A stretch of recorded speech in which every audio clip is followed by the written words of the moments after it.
Another would be when I won my national title of Miss USA. There was a lot of allegations and rumors. The controversy. They got really out of hand. It wasn't just internet hate. We had controversy of girls saying that I rigged the pageant.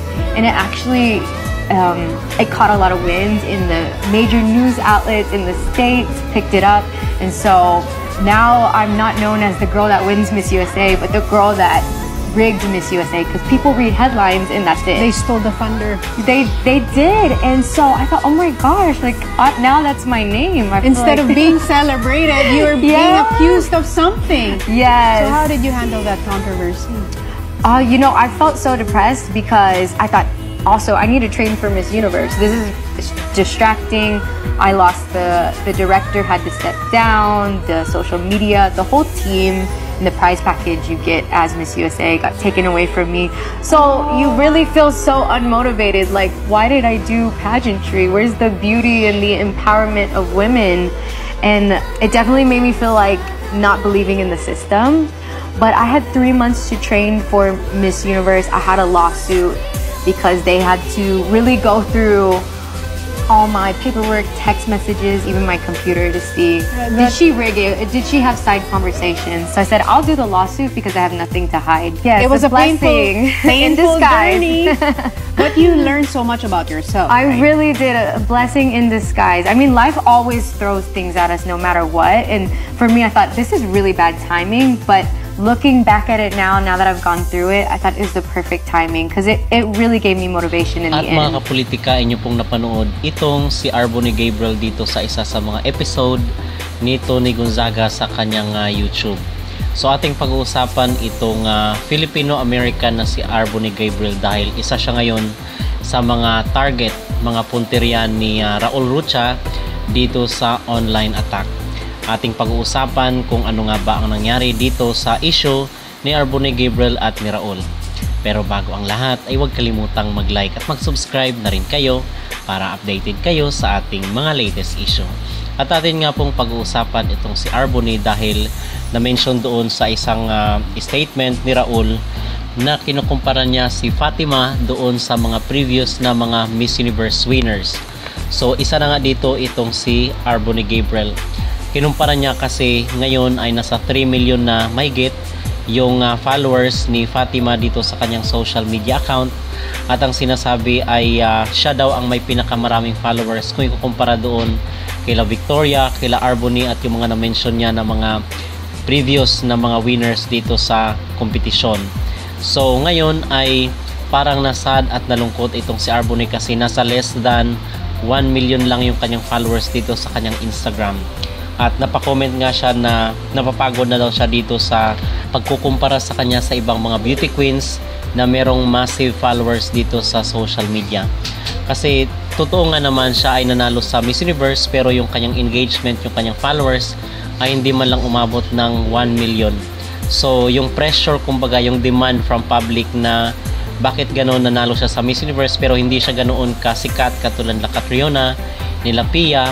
Pero okay lang po yun dahil siya ay may dugong Filipino naman at dahil dito sa ginawa ni Raul na sinabi niya kay Arbonne na kaunti lang yung kanyang followers ay to the rescue naman, sinugod agad ng mga netizens si Arbonne doon sa kanyang social media page sa Instagram and ngayon ay almost 1M na yung kanyang mga followers.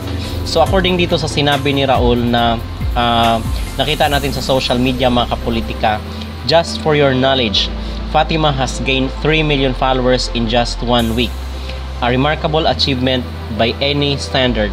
During my term, other Miss Universe like Victoria from Denmark and Chinese Palacios from Nicaragua also experienced notable growth in their followings, proving their influence during reigns. Yet, our former American queen Arbonne, who won in 2022, has reached only around 800,000 followers in nearly 5 years. The numbers speaks for themselves. Fatima reach, engagement and resonance with the public have been nothing short of extraordinary. So napaka-insulting mga kapolitika itong sinabi ni Raul dito kay Arbonne Gabriel na isang Filipino-American So ang ginawa ngayon ng mga influencers at mga vloggers ay naawa sila dito kay Arbonne, kung kaya tulong-tulong ngayon ang mga panawagan na sugurin ang Instagram account ni Arbonne at mag-follow doon sa kanyang page. So very insulting at napaka unprofessional itong naging pahayag ni Raul, kung bakit niya pa ikukumpara itong si Fatima doon sa mga previous na mga beauty queen, especially dito kay Arbonne. Wala naman silang ginagawang masama sa kanya at sa Miss Universe. Siguro sinabi niya ito dahil si Arbonne ay mayroong dugong Pinoy. At alam naman natin kung gaano kalakas ang Pinoy pagdating dito sa social media. So nagkaroon ngayon ng simpatya dito kay Arbonne, nagtatrabaho lang naman ng maayos dito sa Pilipinas. So for me naman is hindi totoo naman na hindi ganoon ka-striking at hindi ganoon kasikat katulad na Catriona Lapia itong si Arbonne, dahil nga ang naging representative siya ng USA at ng hindi Pilipinas. Pero ang ipinagtataka ng ating mga netizen ay bakit ngayon parang kinakount na at nagmamatter na ang followers ng mga beauty queens. Gayong doon sa first part sa unang bahagi ng Miss Universe 2025 ay klaro yung sinabi ng Miss Universe organization na hindi daw nagmamatter ang mga followers, yung social media engagement, yung popularity sa mundo ng internet. Pero ngayon ay bakit biglang kabig at biglang liko, nag-U-turn ng 360 degree itong pahayag ni Raul, na ngayon ay kinakount niya na yung mga followers ni Fatima. So in contrast mga kapolitika, at very hypocrisy itong naging pahayag niya. Kung kaya nga sinasabi natin doon sa ating mga komentary dati na huwag nating paniwalaan yung mga official statement nila na mga magaganda at mga mabulaklak na salita, kasi hanggang papel lang yan. At yung in reality naman is hindi naman yun ang kanilang talagang tinitingnan. Yung tinatawag na integrity is wala naman yun sa Miss Universe. Pero ang lagi lang sinasabi ay integrity, women empowerment, at kung mga ano-ano pa. So naawa po ang mga netizen dito kay Arbonne, kung kaya sinugod kaagad ng ating mga kababayan yung may mga Instagram account ang page ni Arbonne doon sa Instagram at nag-follow sila. And ngayon ay almost 1M na ang kanyang followers sa nasabing social media platform and counting. Now, it's the followers that matter. MUO President Raul Rucha commends Fatima Bush rapid rise on social media. The Miss Universe organization is putting a spotlight on digital influence as its President Raul Rucha praised newly crowned Miss Universe 2025 Fatima Bush for her remarkable surge in followers barely a week after her coronation. Rucha emphasized that in today's pageant landscape, online reach is becoming just as important as traditional duties, noting that a strong digital presence allows the Queen to amplify her advocacy and connect with audience worldwide in real time. Fatima Bush follower count has skyrocketed within days, setting her apart as one of the fastest growing Miss Universe title holders on social media. Rucha even pointed out the contrast with some past winners. Arbonne Gabriel remains at around 800,000 followers, a number she has carried for some time. According to Rucha, this comparison underscores just how impressive Fatima's momentum has been. He described her rise as a clear reflection of global support and a sign that fans are deeply engaged with her message, personality, and journey. As Fatima continues to capture global attention, her digital influence is shaping that many believe will be a dynamic and impactful reign, proof that in this new era of pageantry, followers truly matters.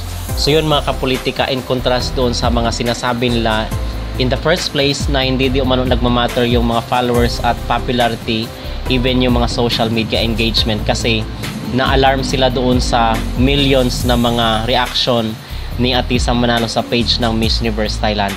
So yun talaga ang pinaka-reason kung bakit nila pinablock yung ganoong activities ng Miss Universe 2025, dahil naalarma sila kung gaano pala ka-popular si Atisa sa mundo ng social media.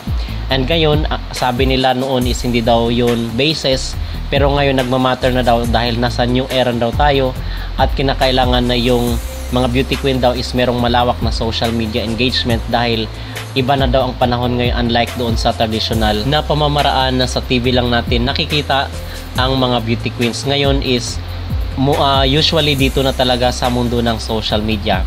So merong buwelta rin ng ating mga netizen, mga kapolitika, ng sinasabi is hindi daw sila naniniwala na ganito kalaki karami ang engagement ni Fatima, baka daw gumagamit ng artificial intelligence or ng bot.